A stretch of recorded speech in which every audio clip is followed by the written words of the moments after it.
रब्बी आऊज़ु बिका मिन हमाजाति सयातीन व आऊज़ु बिका रब्बी अन यहदुरून बिस्मिल्लाहिर रहमानिर रहीम रब्बी इश्रह ली सदरी व यस्सिर ली अमरी वहलुल उक़दतम मिन लिसानी यफ़क़हू क़ौली रब्बी जिदनी इल्मान।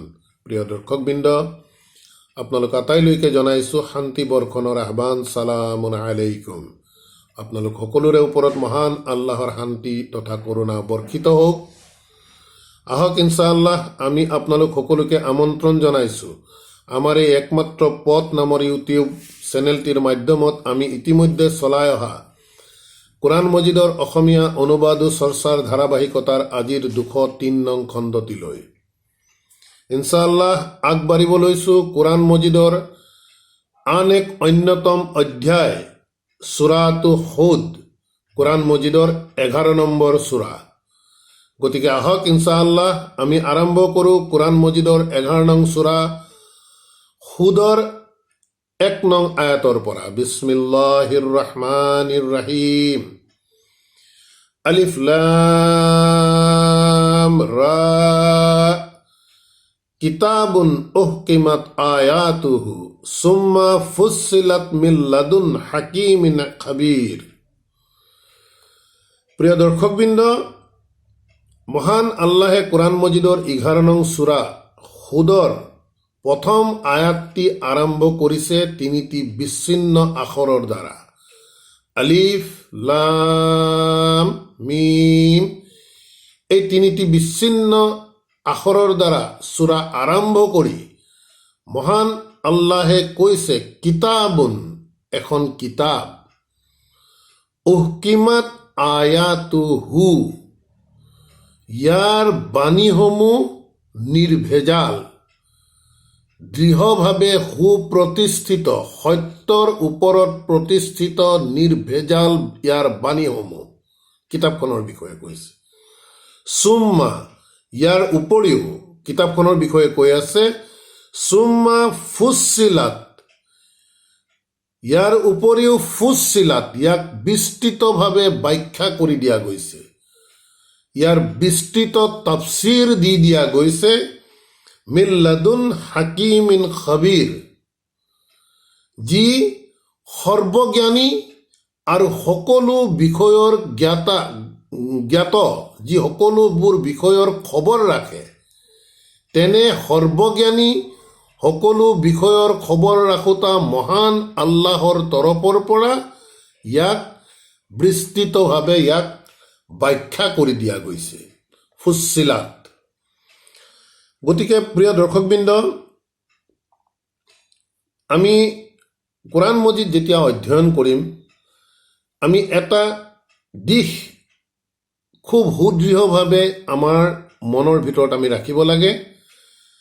ইয়াত উল্লেখিত প্ৰতিটো শব্দ, প্ৰতিটো কথা প্ৰকৃততে আল্লাহৰ, আৰু সেই কথা আল্লাহৰ কথা কোনো পৰিৱৰ্তন নোহোৱাকৈ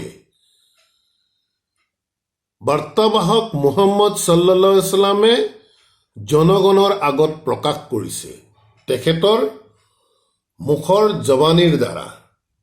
অৰ্থাৎ কোৰআনৰ আয়াতসমূহৰ কথা আল্লাহৰ, মূল বিষয় আল্লাহৰ, বাৰ্তাবাহকৰ ওচৰত প্ৰেৰণ কৰি দিয়া গৈছে আৰু বাৰ্তাবাহকে ইয়াক মানুহৰ মাজত তেখেতৰ মুখ জুবানীৰ দ্বাৰা প্ৰকাশ কৰিছে।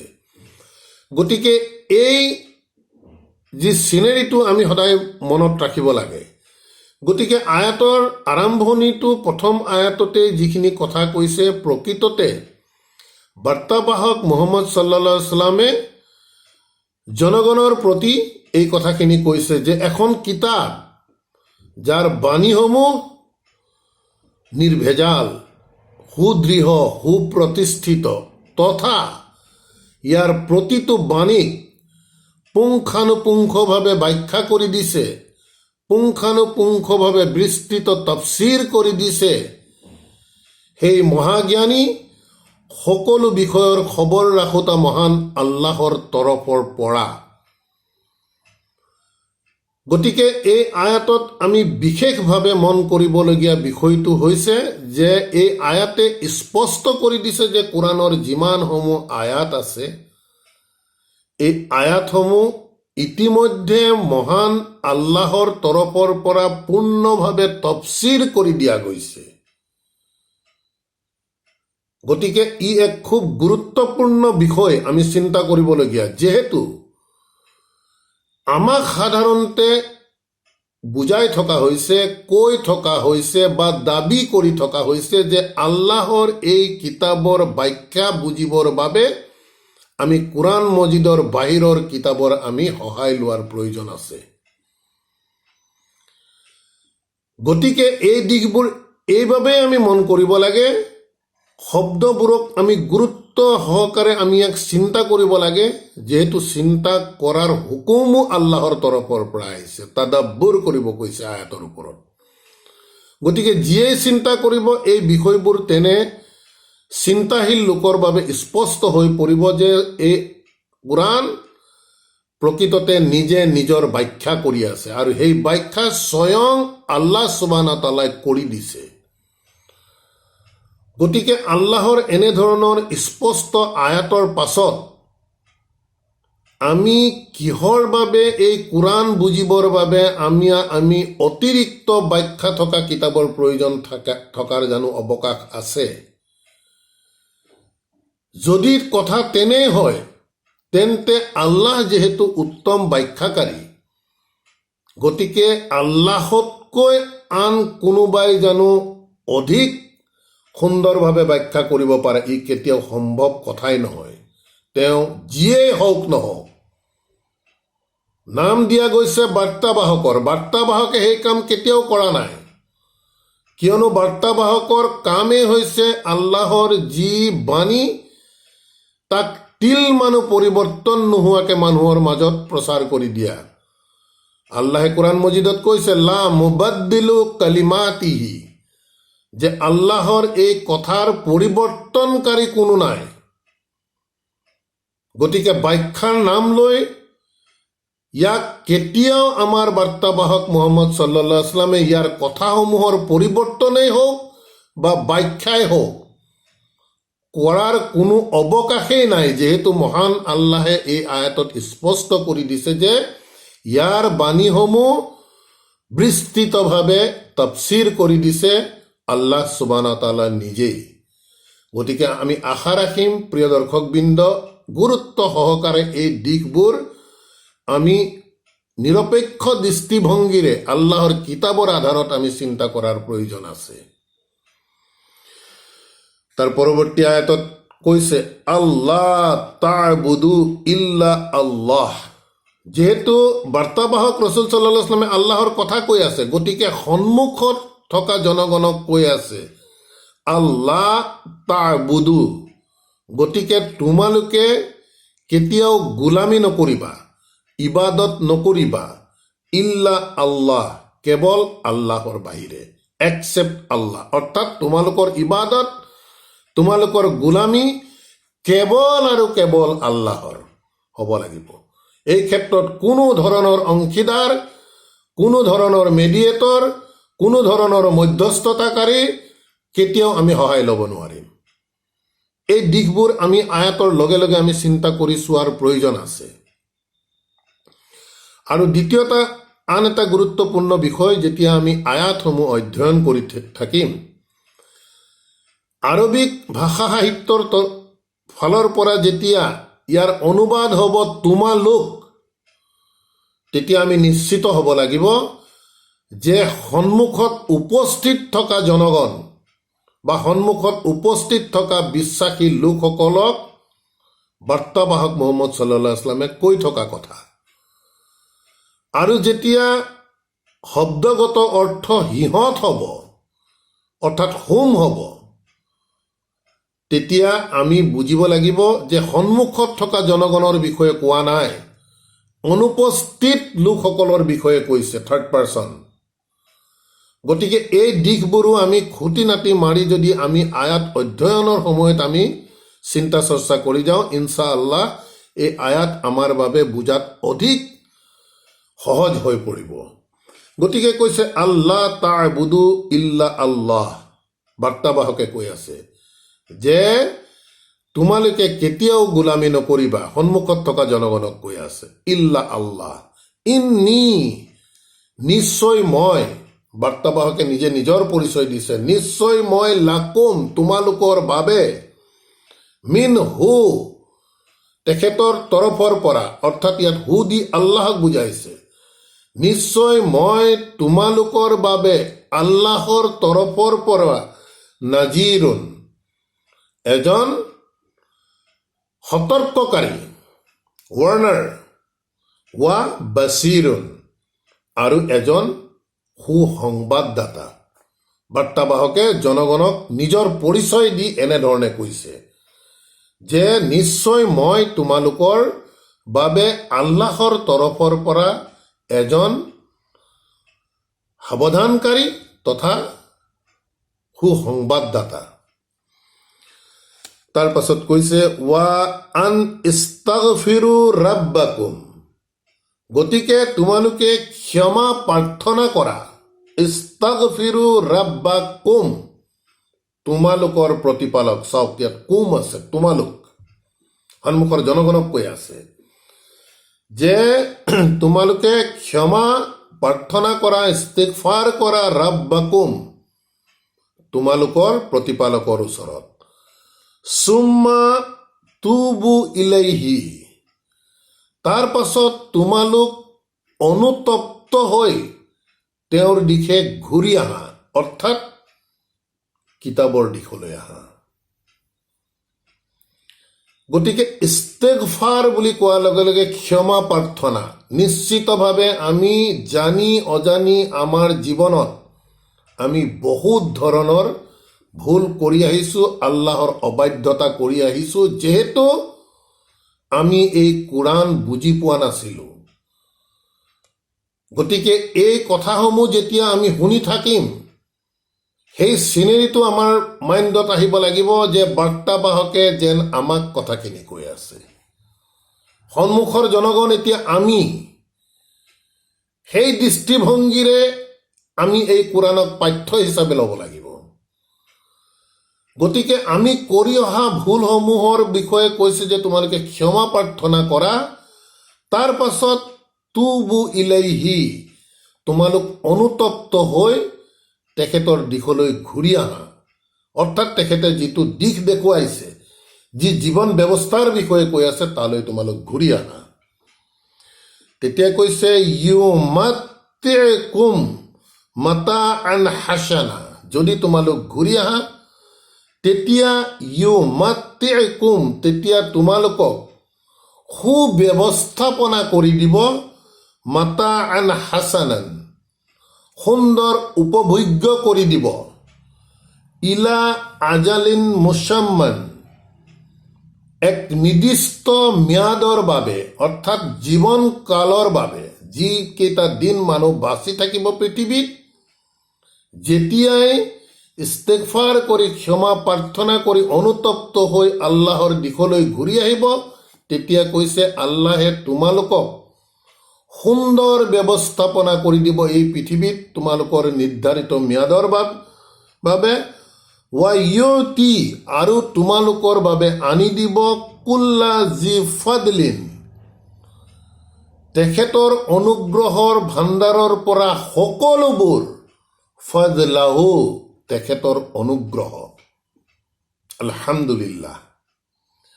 তাৰ পাছত কৈছে ৱাইন তাৱাল্লাও, আৰু যদি তোমালোক, সন্মুখত থকা জনগণক কৈ আছে ৱাইন তাৱাল্লাও, আৰু যদি তোমালোক এই মই কোৱা কথা বতৰাবোৰৰ পৰা মুখ ঘূৰাই লোৱা,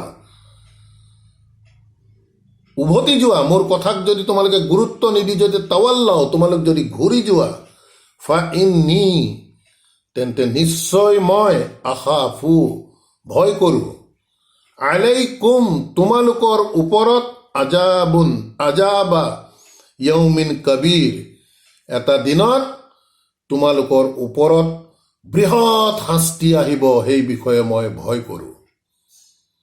এই কথাখিনি অতি সুন্দৰভাৱে আমি যদি ভাল ধৰণে অলপ গভীৰভাৱে চিন্তা কৰোঁ। বাৰ্তাবাহক মুহাম্মদ সাল্লাল্লাহু আলাইহি ওয়াসাল্লামে সন্মুখৰ জনগণক কৈ আছে। আৰু আজি আমি যদি সেই চিত্ৰটো যদি আমি লওঁ, সুন্দৰভাৱে যেতিয়া আয়াতখিনি আমি পঢ়িম, এনে এটা ভাৱ অতি সুন্দৰভাৱে আহি পৰিব যেন বাৰ্তাবাহকে আমাক কৈ আছে কথাবোৰ। শ্ৰোতা এতিয়া আমি।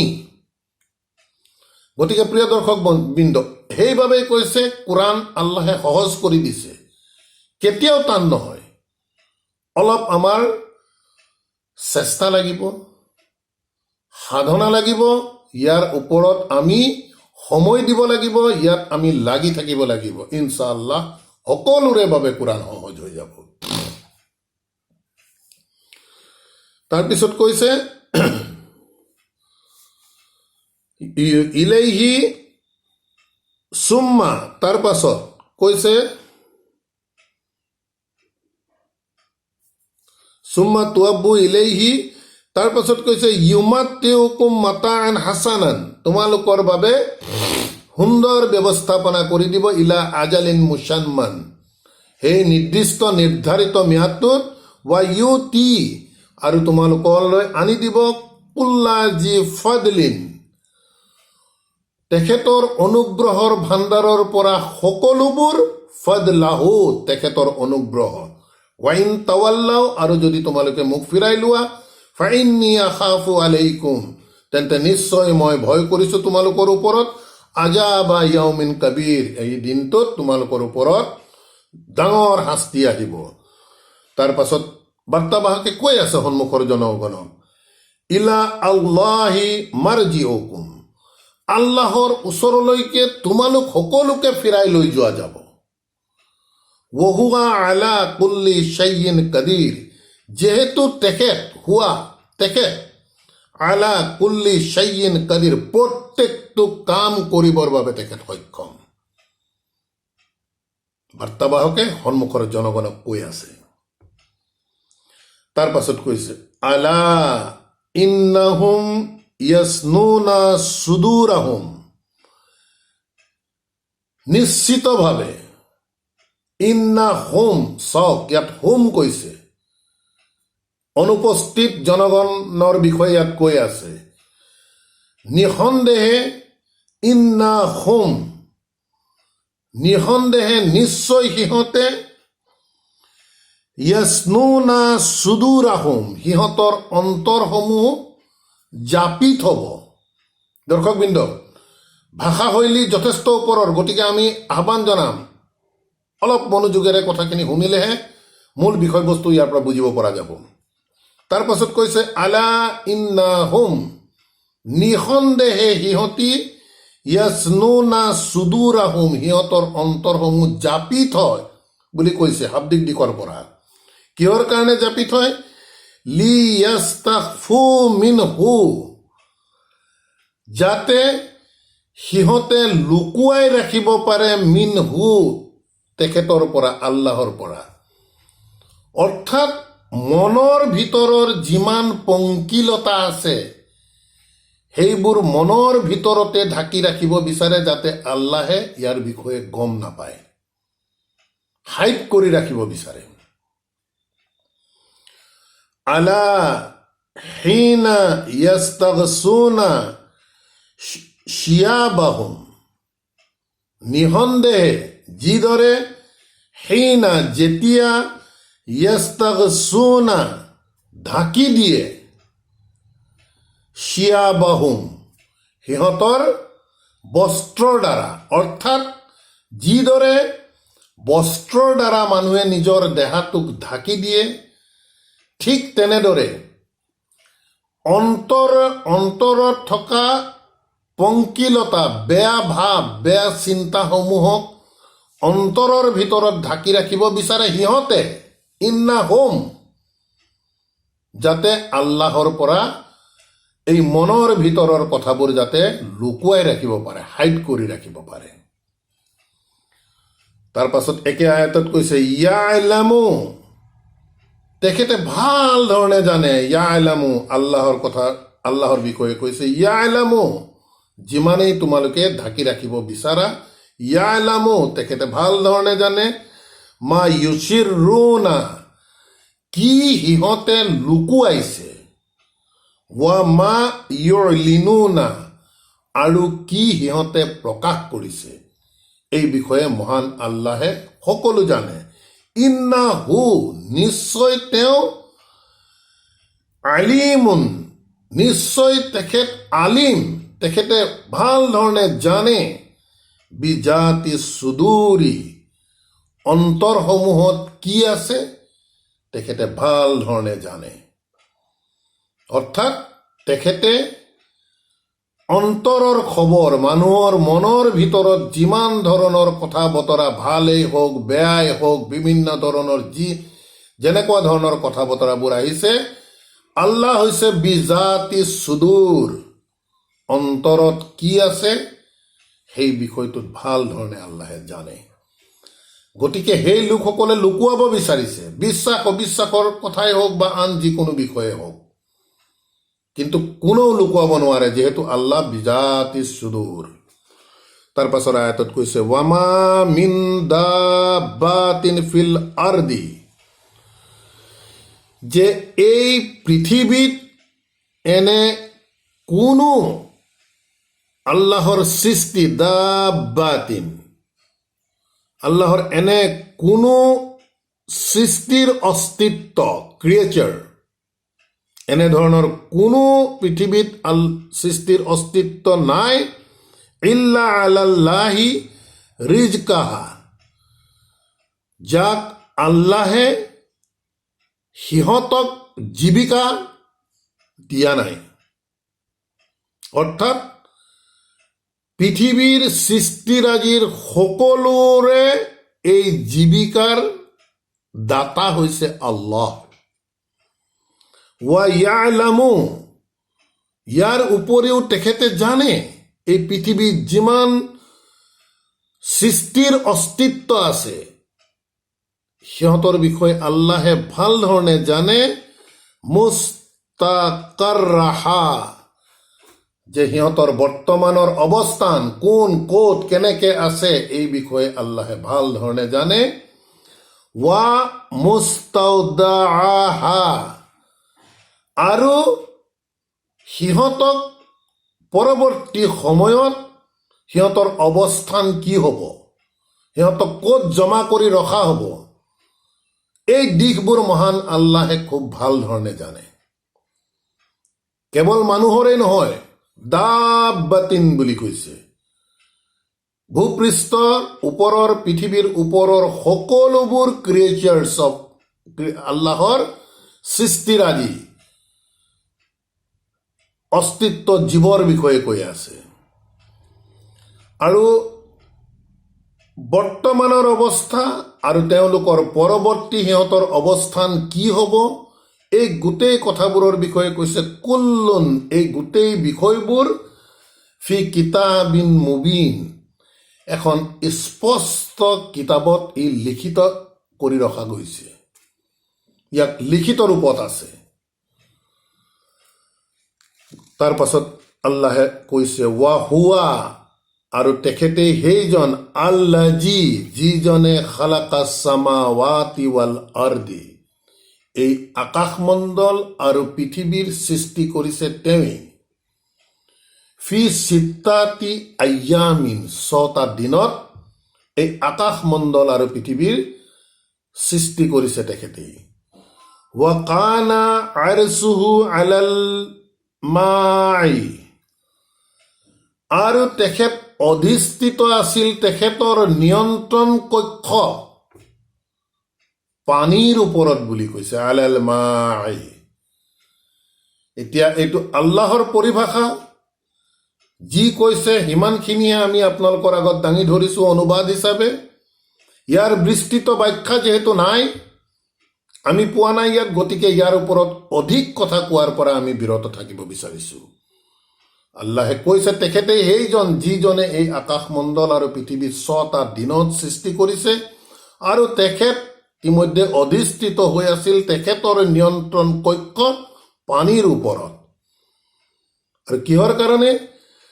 লি ইয়াবলুৱান্নাকুম, যাতে তোমালোকক পৰীক্ষা কৰিব পাৰে। কুম চক সন্মুখৰ জনগণক কৈ আছে, যাতে তোমালোকক পৰীক্ষা কৰিব পাৰে। আইয়ুকুম, তোমালোকৰ মাজত কোনে কোনে আহসানু আমালান, ভাল কাম কৰিছা, সৎ কাম কৰিছা। আমি আকৌ কৈছো, ভাল সৎ তোৰ নিৰ্ণায়কৰ ভূমিকা ল'ব কিন্তু কিতাপে। কাৰণ ব্যক্তি বিশেষে ভালৰ বিবেচনা, ব্যক্তি বিশেষে সদায় পাৰ্থক্য হ'ব পাৰে। যাৰ বাবে আজি ইমান ফিৰকাবন্দী, প্ৰত্যেক ফিৰকাৰ বাবে তেওঁলোকে নিজৰ ৰাস্তাটোকে তেওঁলোকে উত্তম বুলি ভাবি আছে। গতিকে ইয়াত আহসানু আমালান, সৎ কৰ্ম, ভাল কৰ্ম বুলি কোৱাৰ লগে লগে উৎস হ'ব লাগিব, কিন্তু মানদণ্ড হ'ব লাগিব আল্লাহৰ কিতাপ, য'ত কোনো ফিৰকাবন্দীৰ অৱকাশ নাই। তাৰপাছত কৈছে ৱালা ইন কুলতা, আৰু যদি তুমি সিহঁতক কোৱা, ইন্নাকুম, নিশ্চয় তোমালোকক, মাবউছুনা মিন বা'দিল মাউতি, যদি তোমালোকে সিহঁতক কোৱা যে নিশ্চয় তোমালোকক একত্ৰিত কৰা যাব, মিন বা'দিল মাউতি, তোমালোকৰ মৃত্যুৰ পাছত, লা ইয়াকুলান্না, চাওক আৰবী সাহিত্যৰ শক্তিশালী শব্দ আমি আগতেও কৈ আছো। প্ৰথম আখৰত লামৰ ওপৰত জবৰ, শেষৰ আখৰত নুন ওপৰত তজদিদ। গতিকে লা ইয়াকুনান্না, তুমি যদি সিহঁতক কোৱা যে তোমালোকৰ মৃত্যুৰ পাছত তোমালোকক একত্ৰিত কৰা হ'ব, লা ইয়াকুনান্না, তেতিয়া নিশ্চিতভাৱে সিহঁতে কবই। আল্লাযিনা, কোনে কব? আল্লাযিনা কাফাৰু, যিসকলে অগ্ৰাহ্য কৰিছে, কিন্তু যিসকলে অবিশ্বাস কৰিছে সিহঁতেহে কব, ইন হাজা ইল্লা সিহৰুম মুবিন, নিশ্চয় এই যে কথা বতৰাবোৰ কৈ আছে, এই বিষয়বোৰ ইল্লা সিহৰুম মুবিন, এক স্পষ্ট প্ৰতাৰণাৰ বাদে আন একো নহয়। প্ৰতাৰণা, ধোকা, যেহেতু আমি কৈ আছো যাদু, যাদুৰ অৰ্থ হৈছে, বাস্তৱ অৰ্থ হৈছে ধোকা। গতিকে যিসকল অবিশ্বাসকাৰী সিহঁতে ক'ব নিশ্চিতভাৱে এইবোৰ আমাক প্ৰতাৰণা কৰিবৰ বাবে কৈ আছে। মানুহ মৰাৰ পিছত আকৌ গোট খুৱাব, এইটো কেনেধৰণৰ কথা? একেবাৰে মিছা কথা, প্ৰতাৰণা এইবোৰ, এনেধৰণৰ ভাৱ দিছে ইয়াৰ পৰা।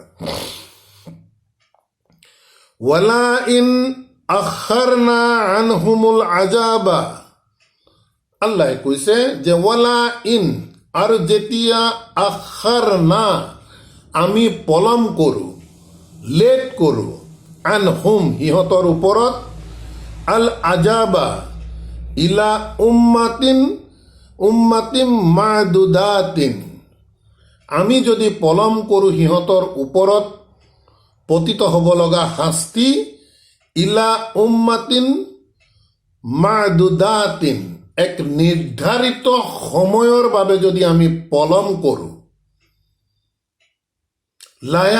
লা ইয়াকুলুন্না, নিশ্চিতভাৱে সিহঁতে তেতিয়া কবই, যেতিয়া আমাৰ আজাব সিহঁতৰ ওচৰলৈ প্ৰেৰণ কৰাৰ ক্ষেত্ৰত আমি কিছু পলম কৰো বুলি আল্লাহে কৈছে, তেতিয়া নিশ্চিতভাৱে সিহঁতে কবই, মা ইয়াহচিবুহু, কিহে ইয়াক পলম কৰাই আছে। এই যে আজাবৰ কথা কৈ আছে, আজাব যে অহা নাই, কিহে পলম কৰাইছে। আলা, নিশ্চিতভাৱে, নিসন্দেহে, ইয়াউমা ইয়াতিহিম, সেই দিনটোত সিহঁতৰ ওচৰলৈ আহিব, যিটো দিনত লাইছা মাছৰুফান আনহুম, সিদিনা সিহঁতৰ ওপৰৰ পৰা আঁতৰ কৰি দিয়া নহব। অৰ্থাৎ আজাবৰ কথা কৈছে, সেই দিনটোত যেতিয়া আহিব, লাইছা মাছৰুফান আনহুম, সিহঁতৰ ওপৰৰ পৰা এই আজাব আঁতৰ কৰি দিয়া নহব, ৰিমুভ কৰি দিয়া নহব। ৱাহাকা বিহিম, আৰু এই আজাবে সিহঁতক আগুৰি ধৰিব চাৰিওফালৰ পৰা। মা কানু বিহি, ইয়াস্তাহজিনুন, যিটো বিষয়ক লৈ সিহঁতে পৃথিৱীত থাকোঁতে এনেধৰণৰ ঠাট্টা মস্কৰা উপলুঙা কৰিছিল যে ক'তা তোমাৰ আজাব কিয় পলম হৈছে, কিহে পলম কৰাইছে, এনেধৰণৰ ঠাট্টা মস্কৰাবোৰ কৰাৰ বাবে সেই দিনটো সিহঁতলৈ আহিব, যি দিনত শাস্তি সিহঁতৰ পৰা কিন্তু ৰিমুভ কৰা নহ'ব, আৰু এই শাস্তিয়ে সিহঁতক চাৰিওফালৰ পৰা ঘেৰি ধৰিব। কিয়নো ইয়াৰ কাৰণ হৈছে মা কানু বিহি, এই বিষয়টোক লৈ সিহঁতে যে কৰিছিল ইয়াস্তাহজিউনা, ঠাট্টা মস্কৰা উপলুঙা যে কৰিছিল, তাৰ বাবে সিহঁতক এনেধৰণৰ শাস্তিয়ে আগুৰি ধৰিব বুলি কৈছে। গতিকে আলহামদুলিল্লাহ, প্ৰিয় দৰ্শকবৃন্দ, আমাৰ আজিৰ এই অনুবাদ চৰ্চাৰ ধাৰাবাহিকতা আমি ইমানতে সমাপ্ত কৰিব বিচাৰিছোঁ। ইনশাআল্লাহ আমি আশা কৰিম আল্লাহে যিহেতু কৈছে এই কোৰআন মজিদ সহজ কৰি দিছোঁ বুলি, আমি আহ্বান জনাম কোনেও যাতে এই কোৰআনক এক জটিল হাথৰ হিচাপে, এক নুবুজা হাথৰ হিচাপে যাতে কোনেও গ্ৰহণ নকৰে, যিহেতু আল্লাহে স্পষ্ট কৰিছে ইয়াক সহজ কৰা বুলি। লাগে মাথো আমাৰ চেষ্টা আৰু আন্তৰিকতা ইয়াক বুজাৰ বাবে। গতিকে আশা ৰাখিম আল্লাহৰ এনেধৰণৰ আয়াতসমূহক আমি খামুচি ধৰি উৎসাহিত হৈ আল্লাহৰ কিতাপৰ দিশে আহক। ইনশাআল্লাহ আমি আগবাঢ়ি যাওঁ। নিশ্চিতভাৱে ইনশাআল্লাহ আল্লাহে আমাক এই কোৰআন স্পষ্ট কৰি বুজাই দিব, যিহেতু এই কোৰআন আল্লাহে স্পষ্ট ব্যাখ্যা কৰি দিয়া বুলি কৈছে। আলহামদুলিল্লাহ, ربنا آمنا بما أنزلت واتبعنا الرسول فاكتبنا مع الشاهدين وما علينا إلا البلاغ وما توفيق إلا بالله. سلام عليكم.